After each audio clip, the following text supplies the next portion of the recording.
तो चलिए इस वीडियो में बात करते हैं HTML टेबल्स के बारे में। तो टेबल का काम क्या होता है, आपका जो डेटा होता है उसको आप जब रोज़ और कॉलम में अरेंज करते हैं तो उसी का मतलब होता है कि आप टेबल बना रहे हैं। तो जब भी आपको अपने डेटा को टेबल में अरेंज करना है, रोज़ कॉलम्स में अरेंज करना है, तो इसका मतलब आपको टेबल बनानी पड़ेगी। जैसे इस एग्जांपल में आपको दिख रहा होगा, ये एक टेबल है, कंप्लीट टेबल, जिसमें आपको रोज़ दिख रही हैं। तो 7 रोज़ है इसमें, यानी 7 हॉरिजेंटल जो आपको लाइनें दिख रही है, 1 2 3 4 ऐसे करके 7 रोज़ हैं।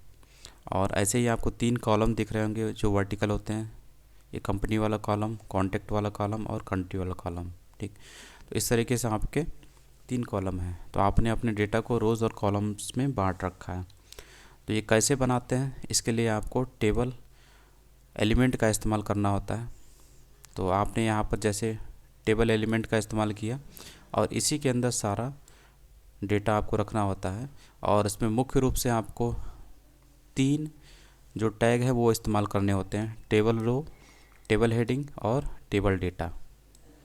इन 3 चीज़ों को आपको याद रखना है। तो इन्हीं से हमारी सेल्स बनती हैं। सेल जैसे ये जो है, ये क्या है, एक सेल है ये। उसी तरीके से दूसरी सेल है, ये तीसरी सेल है, ये चौथी सेल है। इस तरीके से ये सब सेल है। ठीक, और अगर यहाँ से यहाँ तक लें तब ये कंप्लीट सेल है। तो यहाँ से यहाँ तक जो ये कंप्लीट सेल है, यानी हॉरिजॉन्टल जो रो है, इसी को हम लोग सेल बोल सकते हैं। और इसके अंदर छोटी छोटी 3 सेलें पड़ी हुई हैं।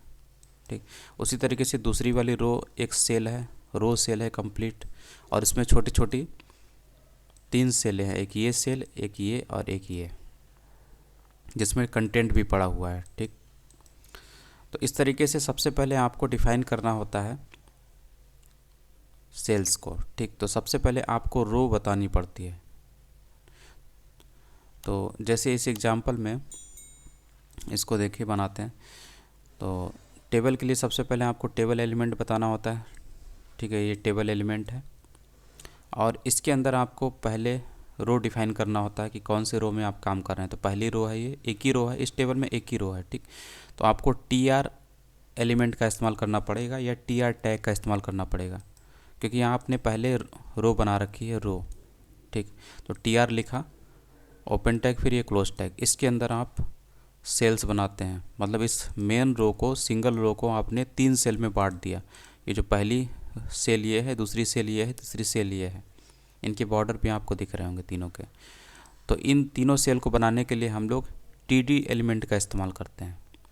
तो पहली वाली सेल को बनाने के लिए TD एलिमेंट का इस्तेमाल किया, TD टैग का इस्तेमाल किया, ओपन टैग, क्लोज टैग। इसके बीच में यानी इनर HTML यानी कंटेंट की जगह पर आपने ईमेल लिख दिया। यही चीज़ आपके पहली वाले सेल में दिख रही है। ये पहली जो सेल है इसमें ईमेल दिख रहा है।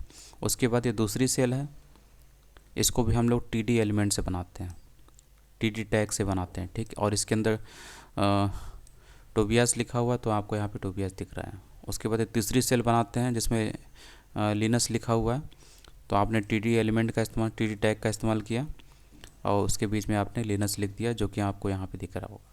तो ये जो सेल बनाते हैं, तो सबसे पहले आप सबसे बड़ी सेल बनाते हैं, जिसके लिए आप लोग TR एलिमेंट या TR टैग का इस्तेमाल करते हैं। इससे हमारी एक कंप्लीट रो बन जाती है। फिर इस रो को हम लोग डिवाइड करते हैं 3 सेल में, तो तीनों सेल को हम TD एलिमेंट से बनाते हैं। ठीक, और इसी को अगर आपको हेडिंग के रूप में बनाना है, क्योंकि नॉर्मली जो सबसे ऊपर वाली रो होती है, ठीक है, वो हेडिंग होती है, तो उसकी सेल भी हेडिंग बनती हुई दिखेंगी, यानी उनकी सेल को भी आपको हेडिंग बनाना है। तो आप TD की जगह पे TH कर दीजिए।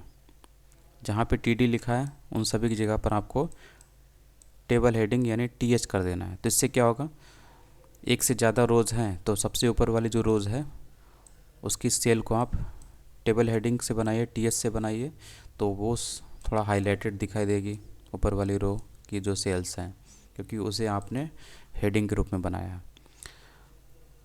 तो ये यहाँ पर बता रहा है रो कैसे बनाते हैं, तो तभी बता दिया। अब जैसे कि इसमें मान लीजिए 2 रोज़ हैं। ठीक, इस टेबल में 2 रोज़ हैं, तो आपने एक टेबल रो का इस्तेमाल किया, इससे एक रो बन गई आपकी, इससे पहली वाली रो बनी ऊपर वाली। उसके बाद आपने दूसरी रो बनाई, तो ये दूसरी वाली रो आपको दिख रही होगी। ठीक, और फिर इन रोज़ के अंदर आपने 3 सेल बनाई हुई है, एक ये सेल है, एक ये सेल है, एक ये सेल है। तो पहली वाली रो में 3 सेल हैं, तो इसको हम लोग टेबल डेटा से बनाते हैं। तो इस सेल को बनाते ही आपको इसके अंदर कुछ ना कुछ रखना भी है। तो ये सेल जब बनती है, यानी ये वाली सेल, तो इसके अंदर ये दिख भी रहा है जो भी आपने यहाँ पे लिखा है, ठीक, ये चीज़ दिख रही है। यहाँ पे आप कुछ और भी चेंज कर सकते हैं, जैसे कि यहाँ से आप ये रख दीजिए मान लीजिए, ठीक। तो क्या होगा, ये चीज़ यहाँ पे दिखेगी। तो पहली वाले सेल में आपने क्या रख दिया, ये रख दिया इमोजी। उसी तरीके से इसी रो के अंदर, यानी पहली वाली रो के अंदर, पहली वाली रो कहाँ से, यहाँ से ये ऊपर वाली रो पहली रो है। तो इसमें जो दूसरा सेल है, इससे बन रहा है दूसरा सेल ये वाला, ठीक, जिसमें आपने टोबियास लिखा हुआ है, ठीक। फिर तीसरा वाला सेल ये वाला सेल है जो इससे बन रहा है, और इसके अंदर आपने लिनस लिखा हुआ, तो यहाँ पर वो दिख रहा है। फिर उसके बाद दूसरी रो शुरू होती है, ये दूसरी रो है। दूसरी रो में भी आपने 3 सेल बना रखे हैं, इसलिए आपने 3 जो है TD एलिमेंट का इस्तेमाल किया हुआ है। तीनों आपको यहाँ पे दिख रहे हैं। इस तरीके से होता है ये। और ये जो मैंने पहले बताया था कि टेबल हेडिंग, जैसे कि पहला वाला जो है उसको आपको टेबल हेडिंग के रूप में दिखाना है। 3 रोज़ हैं, जो पहला रो है, इसके सेल्स को आपको टेबल हेडिंग के रूप में दिखाना। तो इसके इस रो के अंदर, यानी ये जो पहली वाली, इस रो के अंदर आपको TH इस्तेमाल करना है, टेबल हेडिंग एलिमेंट का या टैग का इस्तेमाल करना है। तो ये जो सेल है, इससे ये वाला सेल बन रहा है जिसमें पर्सन 1 लिखा हुआ है, और उसके बाद ये वाला जो सेल है, इससे ये वाला सेल बन रहा है जिसमें पर्सन 2 लिखा हुआ है, ठीक। ये इसलिए ऐसा डार्क दिख रहा है क्योंकि आपने यहाँ पर टेबल हेडिंग का इस्तेमाल किया, और टेबल हेडिंग से आप इन सेल्स को आप हेडिंग के रूप में शो करा रहे हैं। तो इस तरीके से होता है टेबल हेडिंग। तो यहाँ पे 3 रो हैं, पहली रो, दूसरी रो और ये तीसरी रो, ठीक है। फिर रो को हम डिवाइड कर देते हैं सेल्स में, तो आपकी ये सेल्स बन गई। सेल्स को कैसे बनाते हैं, टेबल हेडिंग से, टेबल डेटा से बना सकते हैं TD से, या फिर टेबल हेडिंग से बना सकते हैं। नॉर्मली फर्स्ट रो जो होती है वो उसी में टेबल हेडिंग हो सकती है, इसलिए हम इसको, उन सेल्स को, पहली वाली रो की जो सेल्स हैं उनको हम टेबल हेडिंग यानी TH हेडिंग से, या TH एलिमेंट या TH टैग से बनाते हैं, ठीक।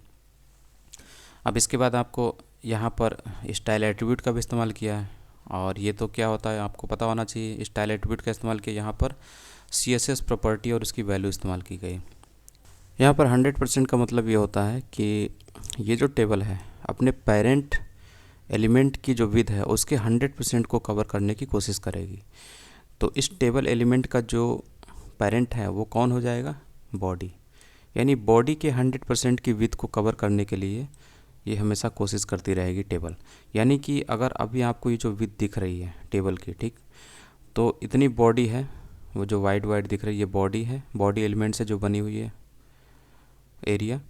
तो उसके 100% को कवर करने के लिए ये अपने को फैला दी है, इस टेबल ने अपने को अपना विड्थ को फैला दिया है। यानी कि अगर हम थोड़ा सा भी विड्थ बढ़ाते हैं तो देखिए टेबल भी उसकी जो बॉडी की जो विड्थ है उसके 100% को कवर कर रही है, ठीक। तो इसीलिए यहाँ पर ये लिखा गया है। छोटा करेंगे तब भी आप देखिए अपने को वो छोटा कर ले रही है, बॉडी एलिमेंट के हिसाब से अपने को छोटा कर ले रही है टेबल। तो ये होता है। और इसके बाद यहाँ पर ये जो दिया हुआ है, ये CSS अप्लाई किया गया है। स्टाइल टैग के ज़रिए हम लोग CSS अप्लाई करते हैं इसको। तो CSS के लेक्चर भी आपको मिल रहे होंगे लगातार। तो ये कैसे काम करता है आपको पता है। यहाँ पर ग्रुप एलिमेंट का इस्तेमाल किया गया, ग्रुप सेलेक्टर का इस्तेमाल किया गया, ग्रुप एलिमेंट सेलेक्टर का, जिसकी मदद से हम लोग टेबल हेडिंग और टेबल डेटा तीनों एलिमेंट में हम लोग बॉर्डर लगा रहे हैं 1 पिक्सल का, सॉलिड टाइप का, ब्लैक टाइप का, ठीक है। इसको हम लोग क्या काम कर सकते हैं, अलग अलग भी दिखा सकते हैं। जैसे एक मान लीजिए हम लोग सबसे बाहरी वाली जो टेबल है जिसका बाहरी बॉर्डर है उसको हम लोग दिखाते हैं किसी दूसरे कलर से। तो एक काम करते हैं, इसको सेपरेट कर लेते हैं, इसको कॉपी कर लेते हैं और इसको यहाँ पे पेस्ट कर देते हैं, ठीक है। और इन दोनों को हटा देते हैं और यहाँ पर 2 पिक्सल कर देते हैं सॉलिड ब्लैक, ये सही है।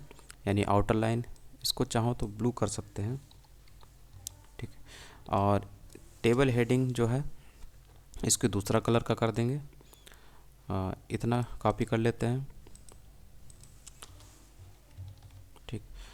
और यहाँ से TD हटा दें और इसको भी 2 पिक्सल का कर दें और ये इसको कर देते हैं येलो कलर का, यानी कि जो टेबल हेडिंग वाली जो सेल है उसका जो बॉर्डर होगा वो येलो दिखाई देगा। और उसके बाद टेबल डेटा का जो कलर है, जो बॉर्डर है, वो क्या दिखाई देगा, वो आपको वो कर देते हैं हम लोग ग्रीन या रेड कर देते हैं। ठीक, अब देखिए सबका अलग अलग आपको बॉर्डर दिखाई देगा।